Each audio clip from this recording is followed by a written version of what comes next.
Okay, inshallah, we can start now. Assalamu alaikum wa rahmatullah. A'udhu billahi minash shaitanir rajim. Bismillahir rahmanir rahim.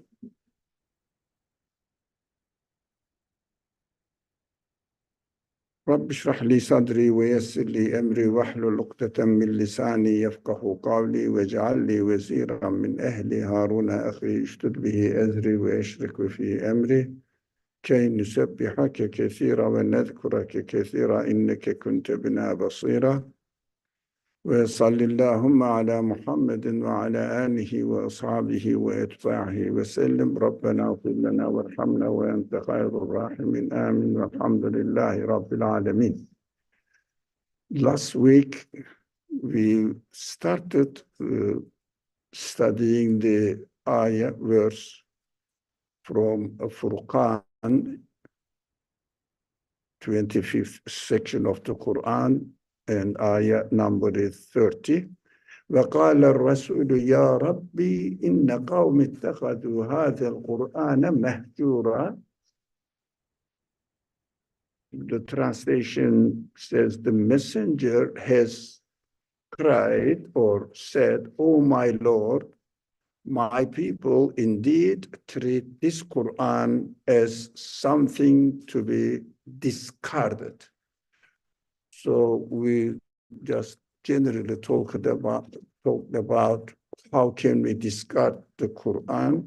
It doesn't mean that we took the Mus'haf and put it aside. Definitely, it is not literally, shouldn't mean this. But usually it is translated, or the scholars, Muslim scholars, serious Muslim scholars, understood it generally, not all, but majority of them understood it, that the Prophet alayhi salatu wasalam will complain about the people who discard the Quran.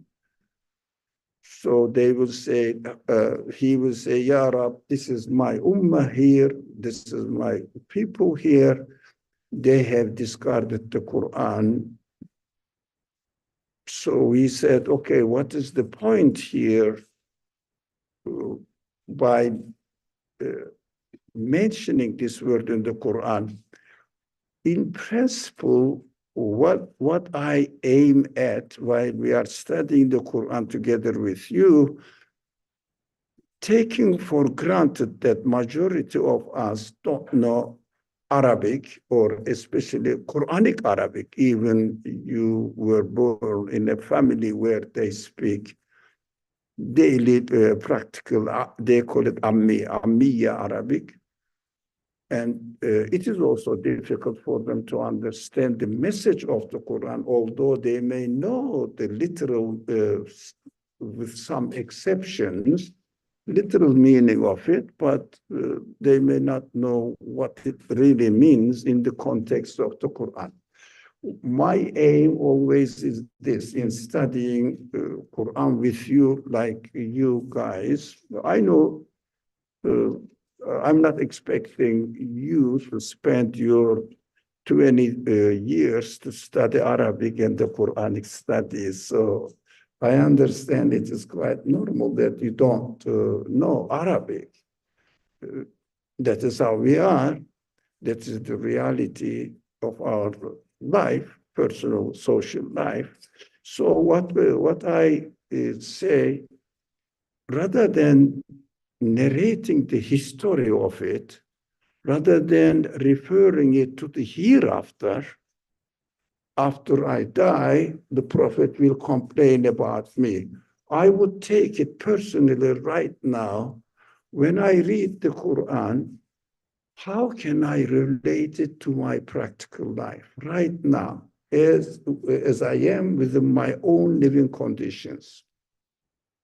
So in order to make some exercises with you here, for example, when you read the Quran like this, if you have a friend of mine has here, for example, the translation she uses, I can see your book now. doesn't have any commentary, and also very simple, with shortest, simple translation. Straightforward. That is the principle of the author. He follows there. I know the book. So very rarely some people translate the Quran and put some notes, explanations as footnotes. That is helpful, definitely. May Allah grant paradise for to all of them. I appreciate their work, but usually they refer it to the hereafter. For example, this verse. In the hereafter, the Prophet will complain. I keep reminding myself and want to share it with my understanding. Yeah, the Prophet will complain in the hereafter. No, I have nothing for objection. It is correct. But at the same time, why does God tell me this while I am here in this world, within my own conditions? So it means be careful not to discard the Quran. So I'm not discarding the Quran. So my questions I prepared for you, but unfortunately today the projector is not ready. They redecorated the place, and then they took the projector away, and they didn't really reinstall it. But next week, inshallah, it will be ready. So, for example, I asked the question, what do I mean by discarding the Quran? Or what does God mean by discarding the Quran right now? So how can I do that? How can I discard the Quran? For example, if you like, you can give me an example of discarding the Quran.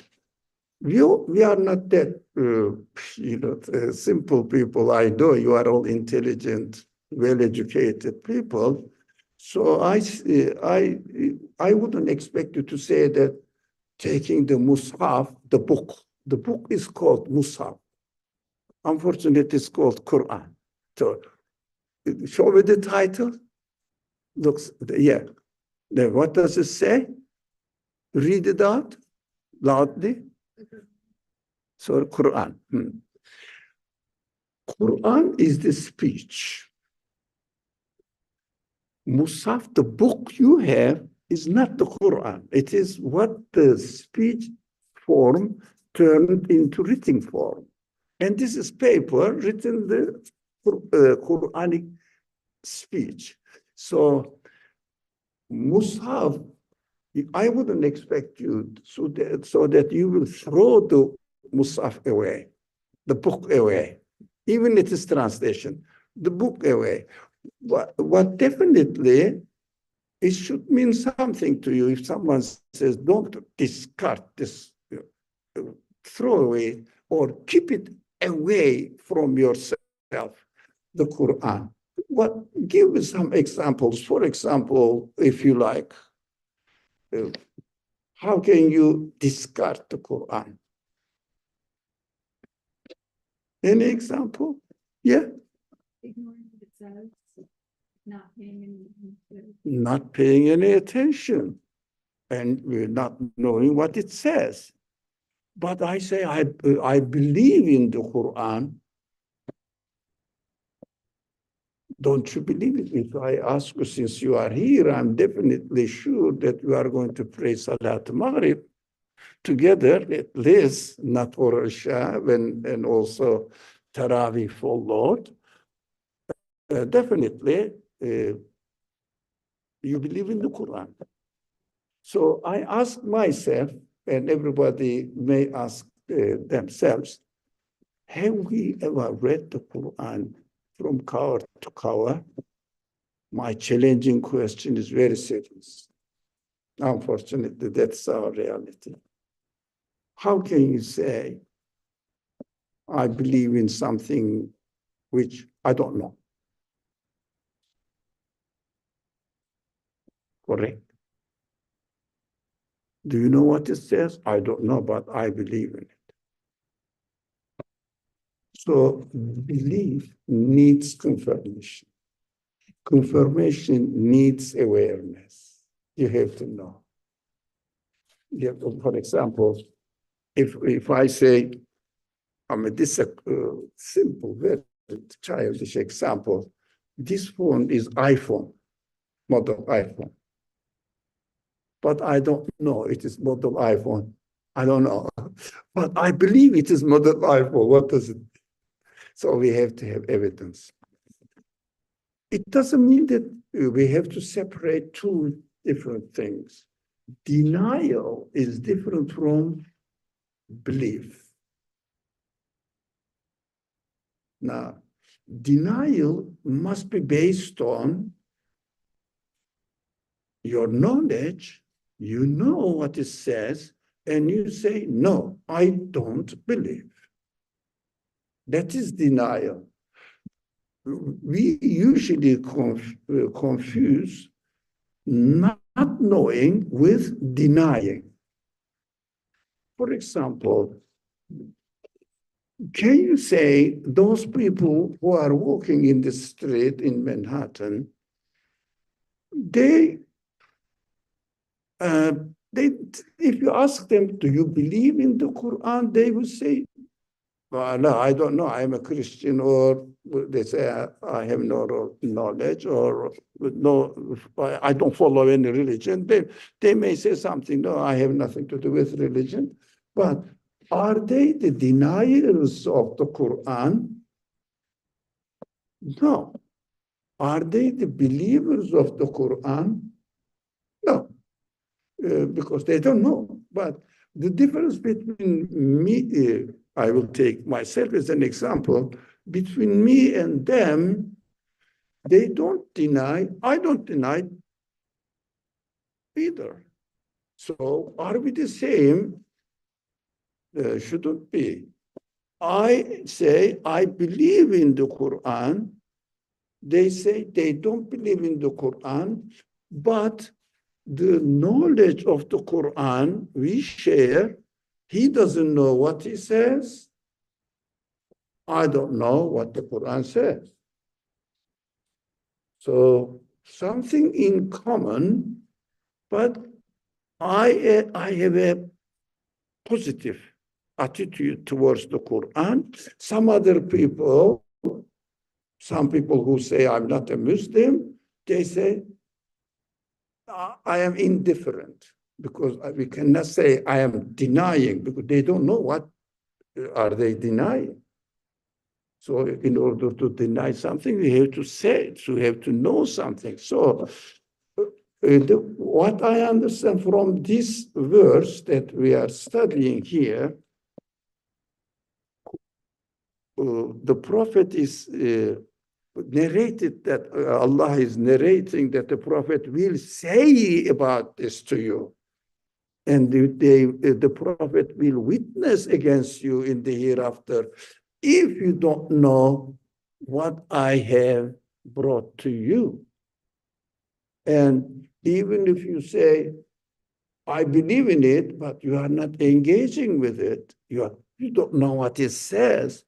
That is what I understood. One meaning of this verse is we have to get engaged with the Quran so that it will come into our interest area, so that we will be in connection with the Quran. While we are reading the Quran, we have to be very careful because the translation is just literal translation, taking the word by word. But even in Arabic, it is so deep meaning, but it doesn't mean that when you read the translation, you get nothing of the Quran. But in general, you get something of the Quran. What my aim is to tell you, to share with you, please be careful. Please be careful. When you read the verses, ayat of the Quran, try to relate it to yourself. but don't use your own understanding as criterion to pass a judgment about it. For example, if the Quran says, we have prepared for those who don't believe severe fire, you cannot bear it, description of hell. It's full of, the Quran is full of description of hell and punishment, talking about punishment. That is mostly the problem for the people. They say Quran is a very harsh book. Quran's God is an angry God and always threatens the reader, not a loving God. To be honest, and I would like to be really to be honest also about the content of the Quran. In the Quran, hell is almost a third times mentioned in the Quran than the paradise. Reward is the same. It means mentioning about the hell is more than mentioning about the paradise. Why? I think we have to understand that warning is not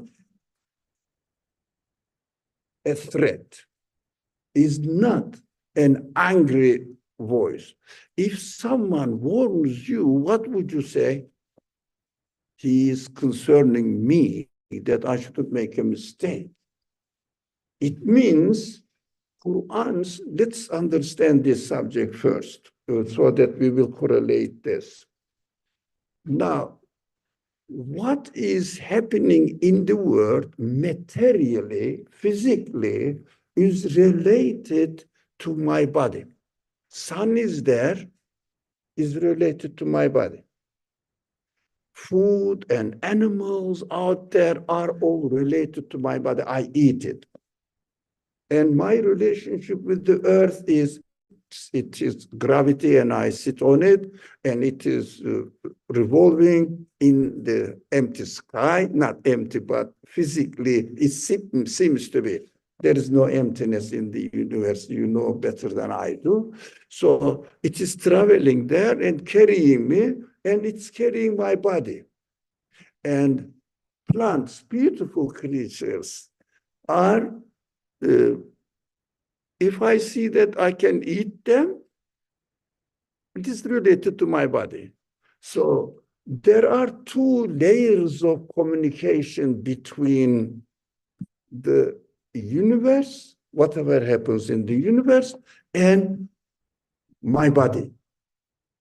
This is matter to matter relationship. Quran is not interested about this level of communication. Body, human body, matter, material side of the universe.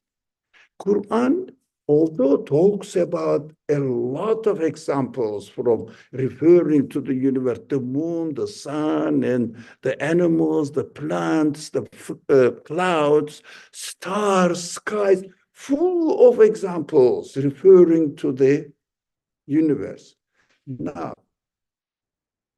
but what is the purpose of the Quran?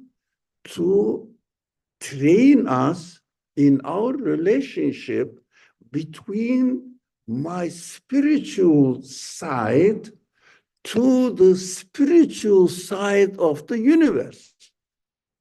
The first question comes to our mind. Does the universe have a spirit? Yeah, I have my spirit. A cat has its spirit.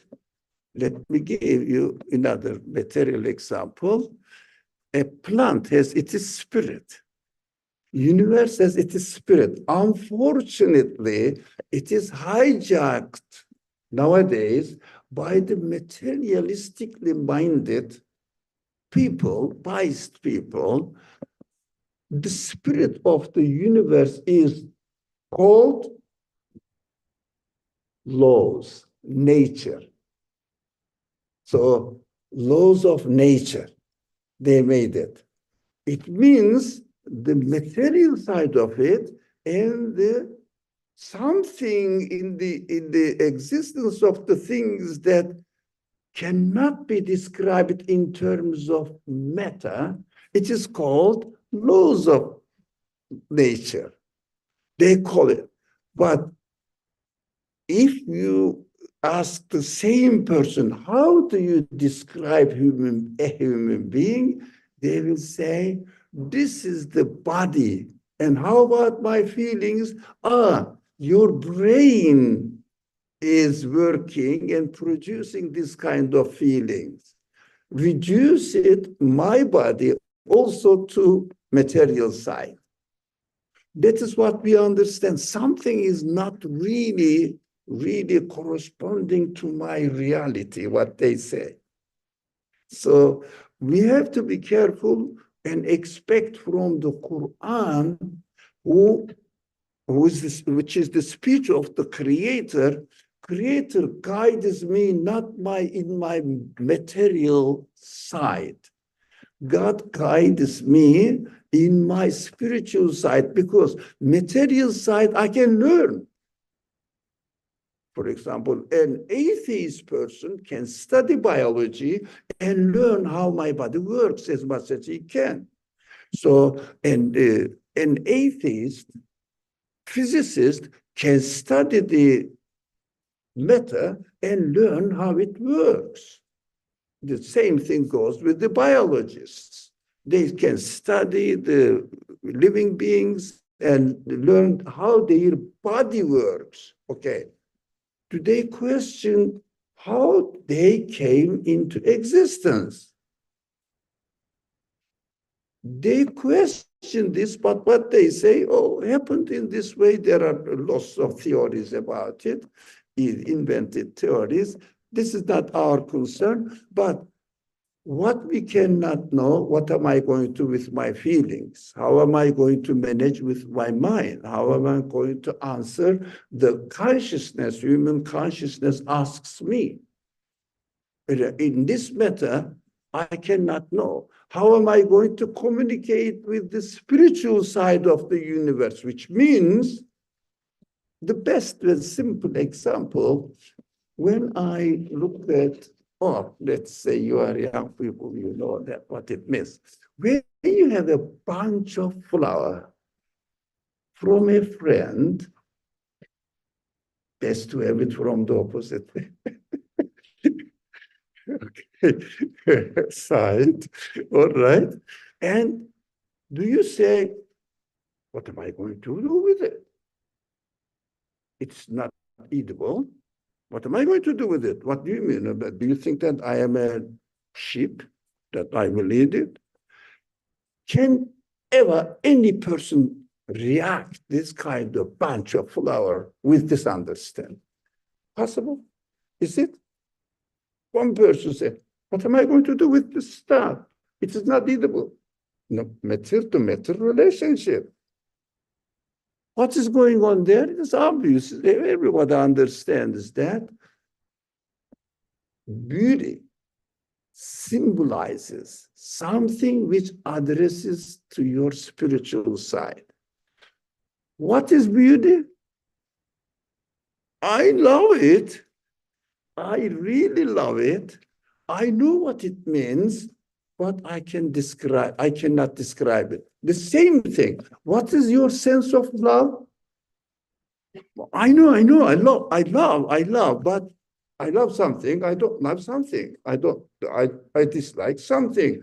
It is with me, but I cannot describe it. This is quite normal. We know that. So when the human sense of love starts communicating with the spiritual side of the flower, which is lovable, nicely decorated, lovingly decorated, meaningfully existing, the shape of it, and life in it, they all make the spiritual side of the flower. The same thing. Lots of people, especially in New York, especially particularly in Manhattan, have dogs or cats or a kind of house pet. Yeah, why do they keep it there? Are they going to eat it? I understand the farmers are really farming animals, or cows or sheep, those animals, these domesticated animals or ghosts.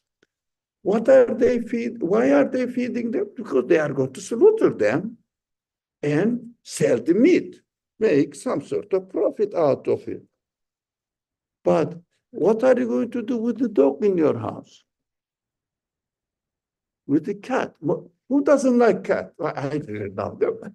So what are you going to do with the cat in the house? Then you take care of it and you feed it, and when you come home, it comes to you and starts, making some sort of sympathetic. You say, "Oh, did you miss me?" You start speaking to the cat as if it understands, and it does. It does understand, but it cannot speak like you. It speaks in its own space, and something like that. Makes noise. Responds back. So this is the spiritual communication. When you read the Quran, we have to expect this side. How am I going to utilize this side? How am I going to understand and make sense of this aspect of existence? I call it, we have to know that there are two levels of communication between human beings and the universe. That is one level, material side of the universe. And definitely there is another layer of communication between my spirit and I don't hesitate to use this word, the spirit of the universe, which is called in the Quran angelic side of the universe. It means the meaning side existing in the material body of the universe. Universe definitely does not consist of matter only, but the way the matter comes into existence or brought into existence with its spiritual side. For example, here it is. Look, there is a very simple, I don't know the first time I am seeing it. There is something here. You see that. Let's say it is a picture. It's not a picture, drawings, but yeah. Okay. Let's assume that this drawing is olive paint drawing. Yeah. So when you get the olive paint drawing or a sculpture, anything artfully made, isn't that obvious? There is paint there or statue made up of marble. Yeah. Marble is the translation of my last name. So marble, made up of marble. So marble has a connection with my body. I can go and touch it. Yeah. Feel it. That is my physical relationship. Maybe I have some sort of communication. I take it and carry it from one place to another, physical, with my hands. This is physical relationship. But how about the art on it? Can you take the art with you, with your material side? Why do you love it? There are some paints. You know that? Millions of dollars. Are they paying for the oil paint? $1 million? Everybody knows, isn't it? It's not a magical question or a difficult to understand. What is the spirit of this painting? And people love it. That's why you pay $1,000. Let's say, be practical. They don't hesitate to pay it if they love it, because their sense of love is communicating with the spirit of the piece of art. Communication. Quran arranges this communication, gives guidance to this communication. How are you going to understand the universe? How are you going to understand your own being, your own existence? How are you going to make sense of the existence of the things that you are communicating with? How are you going to make sense of the communication with your friends, other people, other beings, and animals, plants? For example, we are going to have, inshallah, iftar. There are two ways of communicating. Both of them are valid. Because I have my body, food has its body. So my tongue, or yes, through my tongue and teeth and one mouth, and with my hand, will be communicating with the food. Everybody does this. That is mercy of God. Everybody equally benefits from the material side of the universe. But this is called Ar-Rahman. But there is another way of communicating with the food that we are going to have, inshallah. So what is that? I love the taste, delicious taste. And looking at the food, I will see it is prepared nicely. Okay, the people cook it, but the material, matter of the food, let's say vegetable or meat. Okay, any kind of meat, any kind of vegetable. They are created, provided by a one who knows how your body works. Although the plant is growing maybe in California, somewhere there, so they are brought it here, and you are eating. It is coming out of the earth and with material structure side of it. But the way it is created demonstrates the qualities of its creator. I am powerful. I know absolutely what your body needs, and I am wise. I am merciful. While I am eating my food, I am communicating with the spirit of the food. This spirit is bringing me the news from its creator. So that is what the mission of the Quran is. Essentially, Quran lies here. He teaches me while you are eating the food, for example, practical example, that's why I always use this example of food.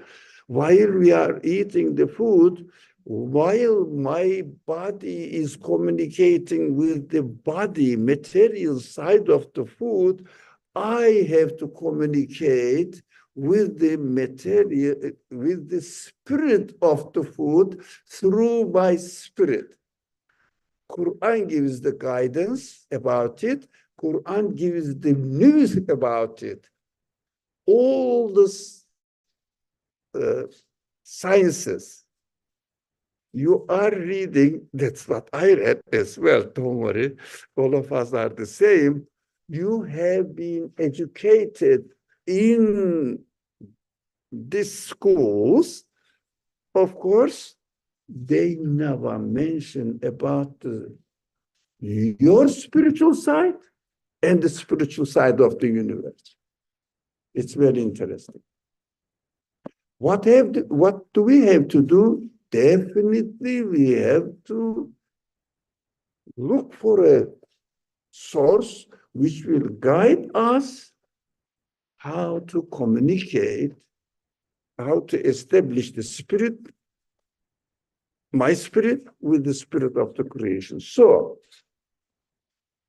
Quran is, while the Quran is giving this news to us, this guiding lines to us, how are we going to establish this relationship? He mostly warns us not to reduce my creation to matter only. I am the one who have prepared for you. You cannot find any other agent in the universe which will prepare it for you. Look into it, study it, seriously study it, try to see the agent in it, what they are doing, what the things are coming into existence, nothing but the manifestation of my will, that I prefer them to be in this way. That is why they are existing in this way as they are. So, warning me not to fall into a mistake, because it is so nonsense, reducing the matter, the existence of matter, to matter itself. It existed by itself. I don't know how it is. Maybe another universe died and came into existence again, started exploding. Accident. I don't see any accident in the universe. Have you seen any accidentally created things in the world, or planned? Which one? Or perfectly designed? Is there any halfway of being created something? Even a fetus is perfect creation. Fetus is not a half, it's a small piece of human being. No, it is a human being in the form of a fetus, full human being. That's why killing the fetus is killing a living being. Why? It is alive. It is a spirit. So when you kill a baby or fetus in the in the womb of a mother, definitely you know that, everybody knows that you killed a living being. It means it's a perfect. There is no half human being or 90% human being. No, 100% human being at different levels of existence. So the Quran says, there is no evidence you can find in the universe, but the Quran speaks in a different way.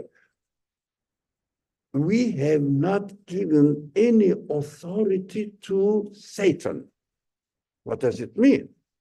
What does Satan mean? Representing the wrong understanding of existence, wrong interpretation, baseless interpretation, which means Satan has no evidence to prove what he is offering, he or it is, whatever you call it, what it is offering to you. What does it offer? It might have happened accidentally. It is happening by itself. Or don't take notice of it. Come on, just entertain your material side. And is it reality? Does it show reality? That is why, although there is no evidence to deny the creator of the things in the world, but people may fall into this mistake. That is why Quran is begging.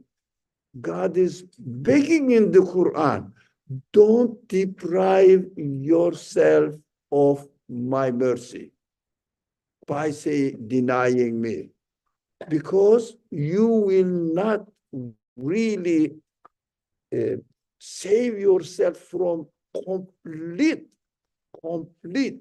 destruction, hopelessness, pain of missing what you need. Another thing from the Quran, some, because there is no projector today, I cannot study the Quran with you, unfortunately. Anyways, there is no sign in the Quran mentioning about resurrection, recreation of spirit. Have you seen that? But resurrection and recreation of body. After you die, I will raise you up again. That's what the Quran says. Why? Because body dies. When body dies, it means when spirit doesn't have any tool to operate, what happens? Spirit doesn't know what's going on. For example, God forbid, a person loses his eyesight. Do you think his spirit also loses the desire to see? If this person is told that if you give me, for example, let's say this person worked for 30 years and bought a beautiful house, all right, and he lost his eyesight, both eyesight. And if a doctor, how do they call, eye doctor told him, I will definitely return your eyesight back, but you have to give me your house. Pay me your house. What do you think this man prefer? Eye or house? Isn't that obvious? Eye, yeah. Somebody says, I want my eyesight. But eyesight is not working, but something within the human being still is alive and wants to see. Who's that? What is that? Spirit, human ruh, human spirit. Although the body died, as far as the eye is concerned, eye died, but spirit doesn't die. What does it show to us? Body will die, but spirit will remain. But without body, spirit cannot operate. Isn't that true? Without body, spirit cannot operate. So God says, don't worry, I have not given you death. We misunderstand death, unfortunately. Why? The Quran says those people died in our way. Don't say they are dead. Why? Their spirit is fully aware of what's going on. So definitely, as long as my spirit doesn't die, I need my body. The one who created my spirit with my body gives death to body and never gives death to spirit. So spirit needs the body back. So I need the body, I need that tool, because the spirit is created in need of the body. So definitely body will be given again. But if we have educated our spirit only with material relationship, concerned with the material relationship, for example, spent our whole life in order to feed my body, feed feed my bodily needs, housing, cars, and other clothing, and not to prepare myself, how am I going to feed the need of my spirit? What's the need of my spirit? Do you have a sense of purposeful life, secure life, happy life? Definitely, everybody wants eternal happiness. No one goes to the shopping or any store and buys the worst one, the best one, the most durable one, the longer lasting one. Why? We know we are created with the need for eternal satisfaction, infinite satisfaction. If you are given an opportunity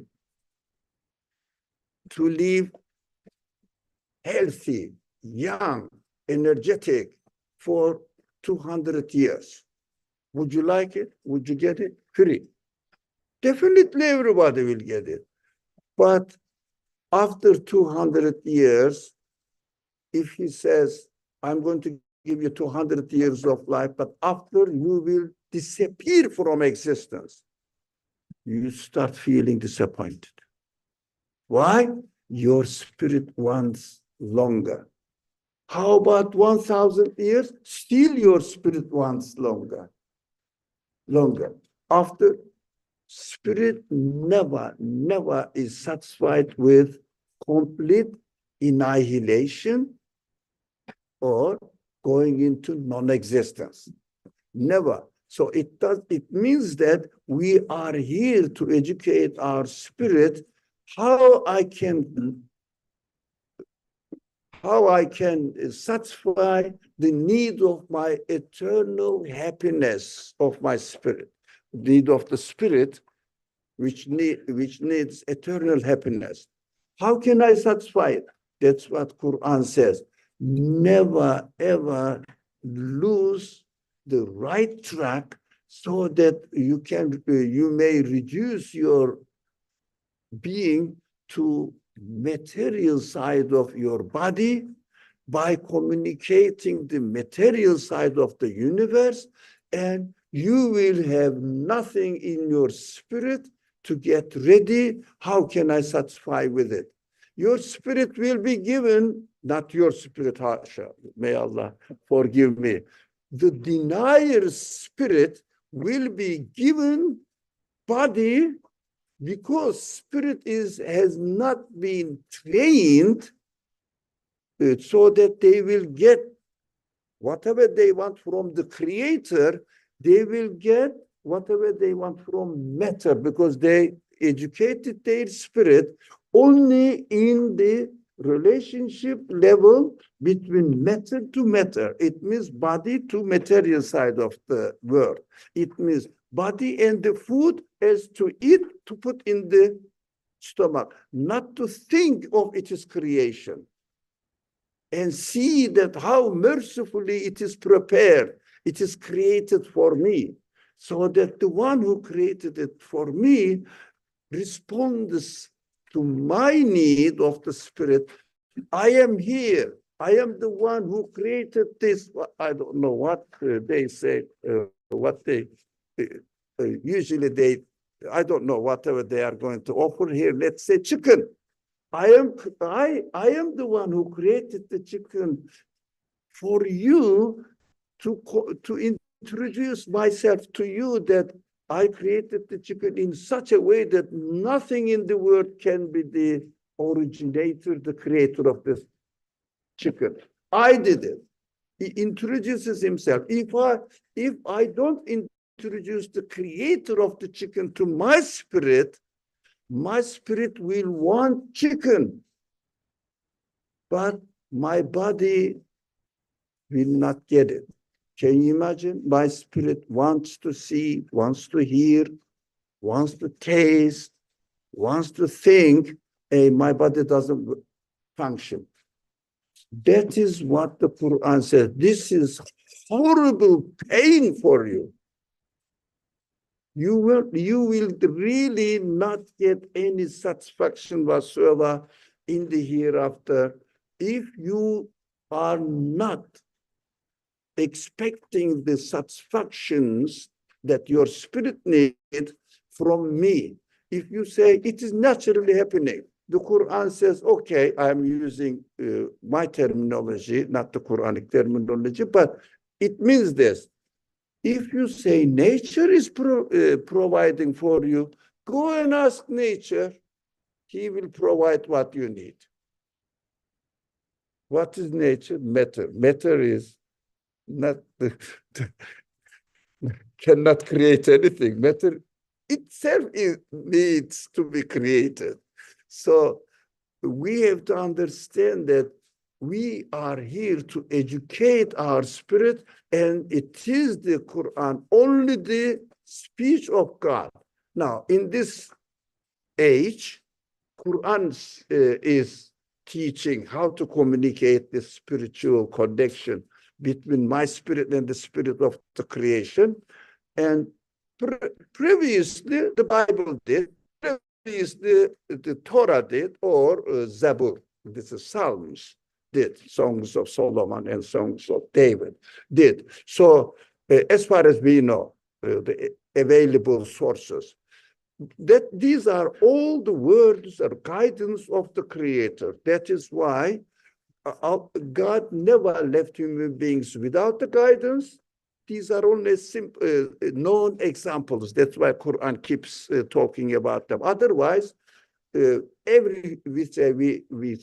send the message to every people, but usually the center of the state, the capital cities. So it is disturbed from there. The prophets are usually sent to the capital cities, as the Quran says. So Qura. Qura is understood in the Islamic sense as Mecca, but not necessarily so. Qura, where the prophets are sent. That is a detailed subject. But prophets come there and bring the news how to educate our spirit and prepare it for the hereafter, so that what the spirit needs, God promises that he will satisfy it, because spirit is in need of it. That is how we how we should bring the Quran into our life. And those people who were here in the beginning of our discussion, the word said, messenger cried or said, "Oh my Lord, my people indeed treat this Quran as something to be discarded." So it is a very costly, very severe matter if we discard the Quran, because our eternal life will be in danger, if you like, full of pain. That is why we have to get guidance from the Quran, inshallah. The time is almost up. I have to stop here, but inshallah next week we are going to have the projector, and I will share the ayat, verses of the Quran with you, and you will see what we are talking about and see my points there, to questions there, or the points, and we will communicate with it. I have to stop here. I think only 1 minute, maybe. Okay. بسم الله الرحمن الرحيم سبحانك لا علم لنا إلا ما علمتنا إنك أنت العليم الحكيم وآخر دعواهم إن الحمد لله رب العالمين بحرمة سر سورة الفاتحة. Thank you. Inshallah, I'll see you next week. Thank you very much. I appreciate that. Okay. Wassalamu alaikum wa rahmatullah. My friends there in streaming.